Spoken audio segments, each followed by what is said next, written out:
Да замислиме ситуација. Има искричење, има се. Доаѓа реклами. И што им викаш? Не викаме си чутам, чекаш да помине ова. Па како си смирувал? Нели викаш си смирувал ситуација? Па, на различни начини. Например? Па, например, ке ти рече тој до тебе што е близко до Телма, ке видиш ти за 2 дена што ќе ти се случи. Па. И ти му викаш, полека бе момче. Ке поминате овие 2 дена. А на што мислел? Па не знам, ке треба да го прашаш, го видиш Како на емисија. филмови ми звучи. Па да, као добар Сопрано. лоши грд. О, да, Клинт Иствуд. Да, Клинт Иствуд од прилика, така.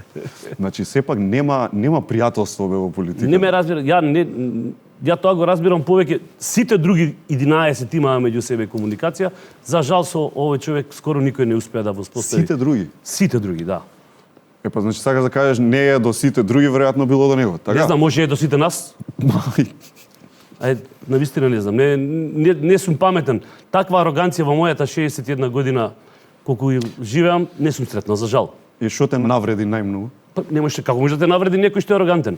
Значи Знаеш дека едноставно нема муавет. Да, шибицар да ти вика на Во етер или на реклами? Во етер, на Тортевски на мене се враќаш. Беше така малце чудно, но да ги заборавиме тие работи, отидоа во историја. Ти пример да го видиш на улица, ќе си се поздравиш најнормално? Па јас го прашав во дебатата, доколку ве поведам господине Шилегов, дали ќе ми честитате. И он ќути. Викам, по втор пат ве прашувам, хипотетички, доколку победам, дали ќе ми честитате. Ја вика со хипотеки не се баваме, не со хипотека.